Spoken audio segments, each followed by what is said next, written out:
It's the banks run the world. The rich run the world. They don't care if you're communist or capitalist. And so the banks love it. They love people who borrow lots of money. So how do I get rich? I borrow money. And I buy assets with it. The poor person borrows money and buys liabilities like purses, cars, houses, and they get poorer and poorer and poorer. Rule number one in Rich Dad Poor Dad is the rich don't work for money. Most people miss that one. Well, that goes back to 1971 when Nixon took us off the gold standard and money became fake money.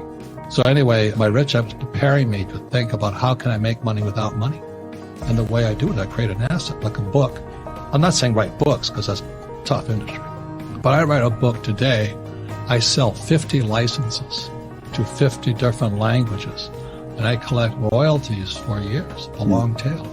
So my money just keeps coming in. From with that, I borrow. So let's say I make $10 in a book. I'll borrow $50 to invest in real estate. I step up my basis for depreciation. That's financial education. Yeah. That garbage they teach you about invest for the long term in the stock market. Why would I do that when I can make up my own assets? That's what entrepreneurs do. Every entrepreneur should be making up their own assets and staying out of the stock market. That's my point of view. But can everybody do it? No, of course not. Sure. I've screwed up enough times to prove I can do it. And my accountant will back me up. Yeah, the guy is an idiot, but he does create assets. Do you know why they tell you to save money? I don't know. Because the system of banking has nothing to do with communism or capitalism.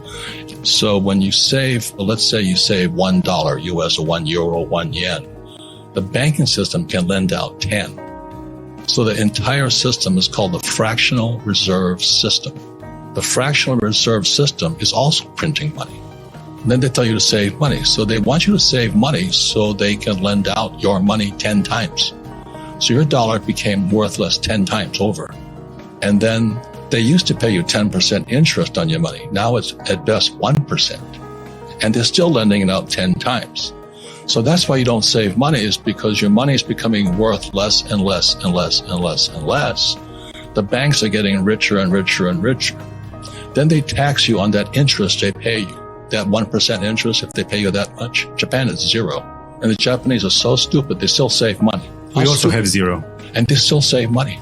How stupid is that? That's what I would question. So how come that happens? Now, if I borrow money, guess what? Do I pay taxes on debt? I guess no. Why is that? This is what I'm saying, okay?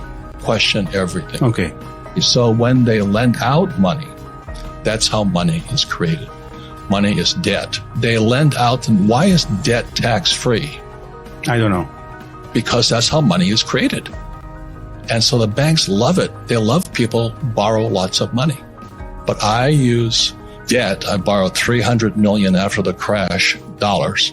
In 2000, by 2010, I had borrowed $300 million to buy real estate. That made me rich. And the interest rates kept coming down, so that my cost of money kept coming down. And so everybody else is saying, oh, you should get out of debt. You know why? Because they don't question the hypnosis they're under. You've been hypnotized to work hard for money, to save it. The fractional reserve system prints it.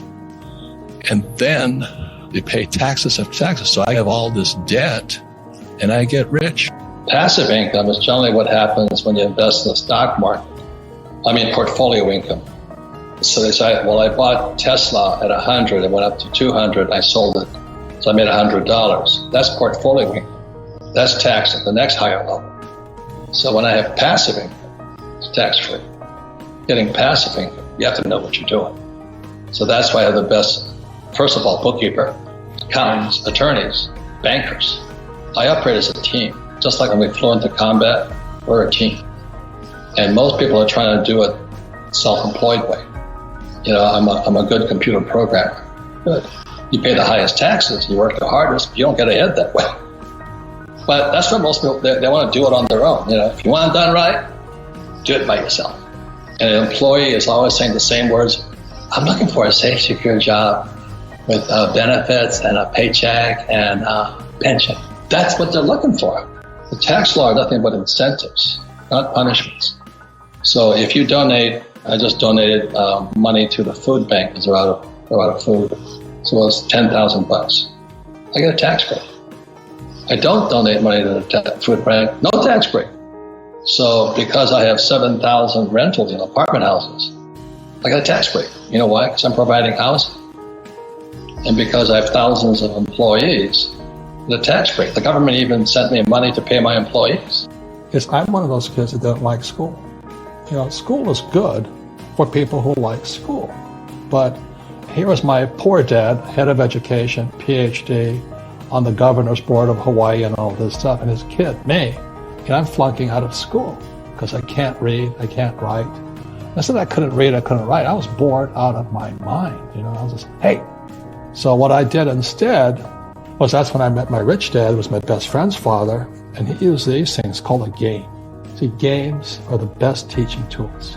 See, when I'm playing this game, this is how the rich taught their kids battle strategies called chess. My rich dad taught me to be a rich man playing Monopoly. We played Monopoly hour after hour after hour. You know, the formula for great wealth in Monopoly is 4 greenhouses, 1 red hotel. So today in Arizona, I own 8,000 greenhouses and several red hotels. I just play Monopoly for real. So that's the power of a game, because a game engages me mentally, physically, because I actually have to move things, emotionally, because when somebody knocks me out, I better wake up. You know, I made a mistake. Well, the reason the rich don't work for money is number one expense is tax. See, there's 3 kinds of income: earned, portfolio, passive. So earned income is if I get a job, that's earned income. If I'm a doctor or a programmer, that's earned income because I'm working for it. If I buy, let's say, Apple for $10 and I sell it for $20, that's portfolio income, capital gains. Yeah. But passive income, which is cash flow, is never taxed. And so what these guys are screaming right now in America, tax the rich, I said, good luck. Because most of the guys complaining, they don't know there's 3 kinds of income. And the rich don't have jobs anyway. They have assets. And so the average schmo out there, poor guy, you know, sent the kid to school. They don't learn this. The tax laws are for everybody to use if you have the right financial education. And the reason I'm an advocate of financial education, without that education, you have to pay taxes. You see, very few people will buy what I do, make $1 million and pay 0 tax. McDonald's is in the real estate business, so they sell hamburgers, but they buy real estate, so they pay no taxes. When I came back from Vietnam in '73, my poor dad said, get your MBA. And my rich dad laughed. You're going to turn out to be an employee. Who else hires guys with MBAs? You know what I mean? He was just pragmatic about it. He says, if you really want to be rich, take a class on real estate. And I said, why is that? He says, once you understand real estate, it's based on debt. And he says, you will learn how to use debt as money, because that's what happened in '71. The US dollar became debt.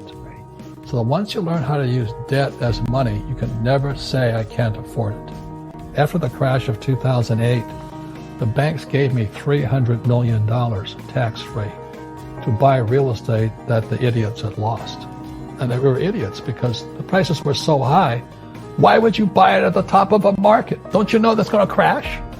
They, oh, no. This is, that was the subprime, was the derivatives market, the MBSs and all that stuff, had driven the price of real estate so high, and the rest of us were just waiting. And then when the whole thing came crashing down, all this real estate was now available, and they needed, the Fed and those guys in the Treasury needed guys like us to go in there. So Wall Street gave us hundreds of millions of dollars to mop up all that real estate these guys had lost. Now, it's fair because everybody could do it. When I ask the average guy, why don't you use debt? They can't even get a loan because their scores are so bad. So that's what's going on in the world today. They think the rich are crooks. The rich just play by different laws. So now we have the stock market, this one area of the economy, all-time highs, floating on fake money. Real estate, I don't know how people can afford to live in New York. I was looking at a condo for $55 million. Real estate in Silicon Valley, you can't afford to live there. And then all these companies started borrowing money, so the economy's good, and unemployment's low and all this. They say there's no inflation, but have you seen the price of food, real estate, and student loans, and medical? It's a bubble, So now what's going to happen is the baby boomers, my generation, are going to start to retire. There's no money there. Social Security is broke. Pensions are broke.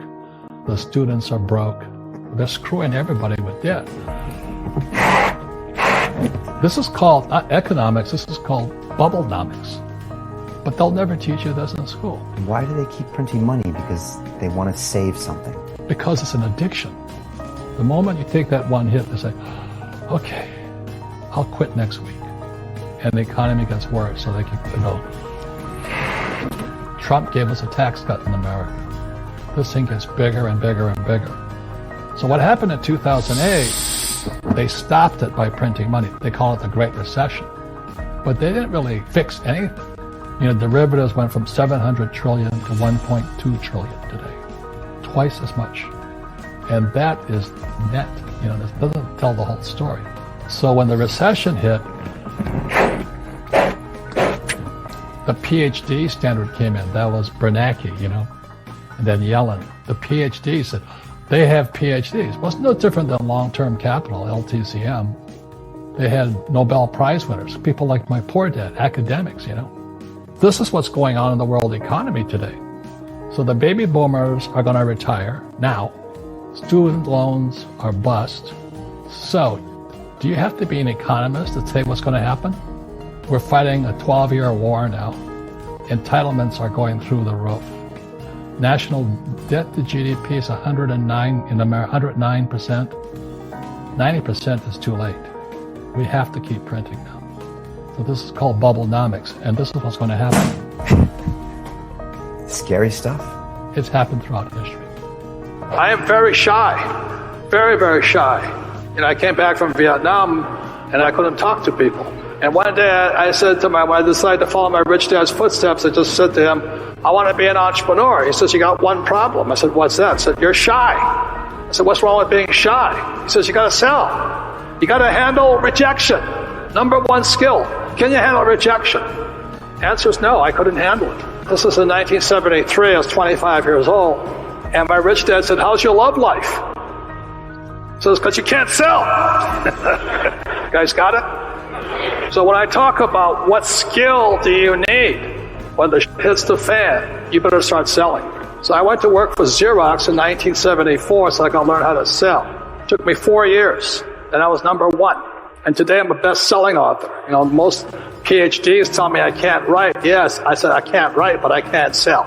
If you can't sell, you don't make money, period. End of statement. Just because you have a product doesn't mean jack shit. But the important thing is you start. I don't care what product you start with, but you start. I started off with nylon wallets. Success wiped me out. We couldn't sell. All of a sudden it took off. Then I couldn't finance because the sales kept going through the roof. Now, trouble is I kept borrowing and I couldn't sustain the sales. Next lesson. But that's how we learn.